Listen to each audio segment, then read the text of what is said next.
Hello. So I am going to talk to you part two about your metabolism. I had covered in my first video just kind of the foundation of health habits, things that you've heard this before.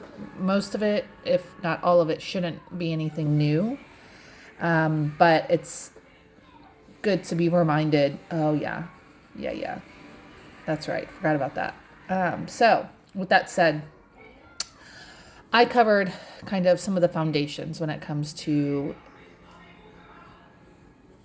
your health and more not setting your metabolism up for success with foundational habits that we all know about. So, if you didn't watch that first. So, you know what I'm talking about.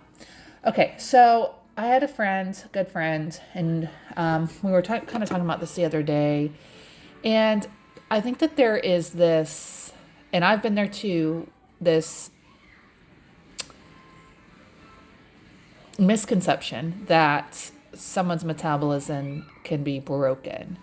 Now, I will be the first to admit to you, I am not a scientist. My training, nothing is specifically in nutrition science or how the body works, nothing like that. I've taken, certifications and things like that to learn more about different things when it comes to nutrition and fitness.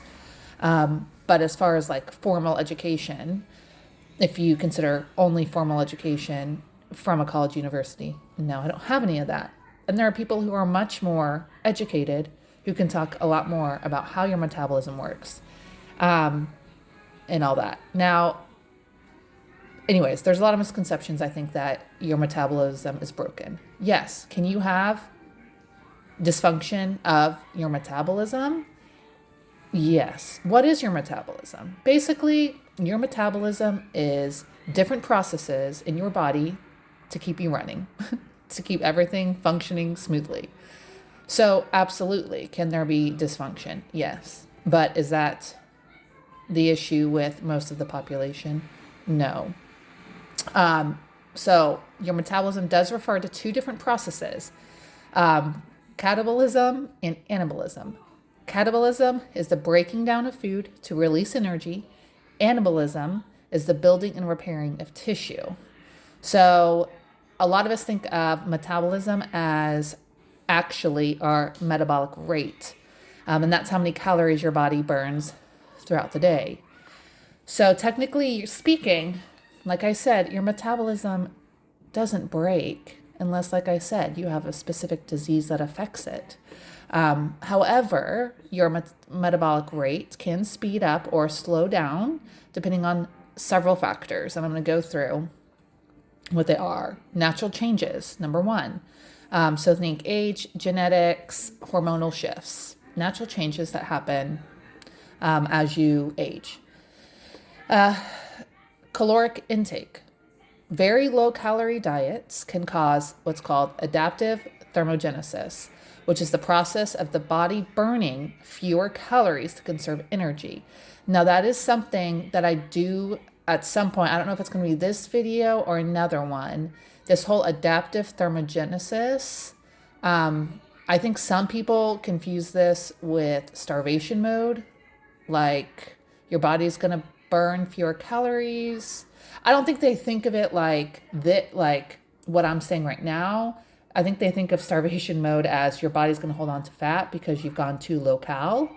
And there is a process where, yes, to conserve energy, your body will not need as many calories. But it's like splitting hairs, that process. And I think there's been a lot of overemphasis that that's what's happening. And it's not 99% of the time. Number three. I gotta dig deeper in that one. I will. Number three, muscle mass. The more muscle mass, see, you guys know this.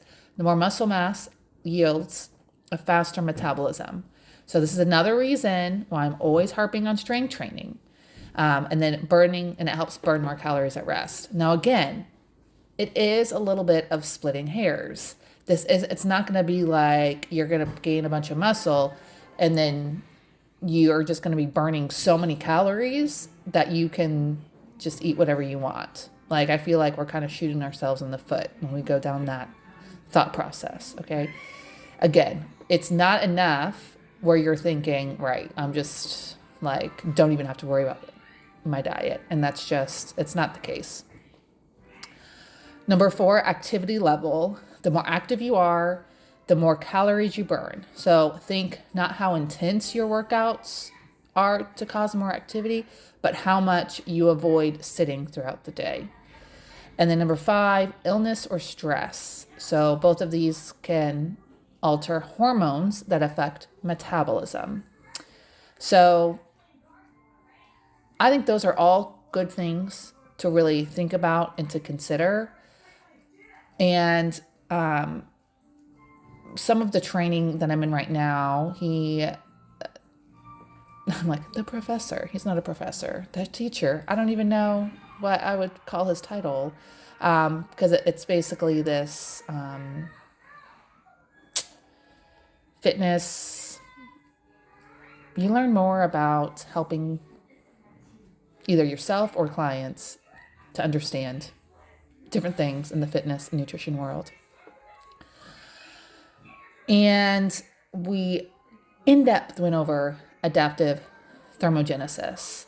And the thing is, when you are losing weight and you get to a lower weight, your body will not need as many calories. This is why, I don't know if you guys have ever thought about this, but when you have individuals who are obese or have a lot of weight, overweight, they will burn more calories than someone who is not overweight. And that's just because the body is having to support a lot more weight. They're having to move more.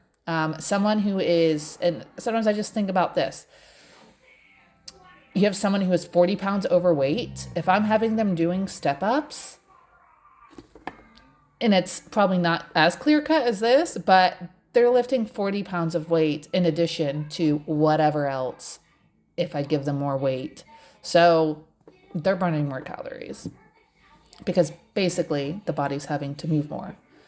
And so when you get a smaller weight, adjustments have to be made in your calorie ranges depending on your goals. Okay. So I'm going to record these videos. I'm going to answer one question at a time. So that was, is your metabolism broken? And basically, no. 99% of you, no, it's not.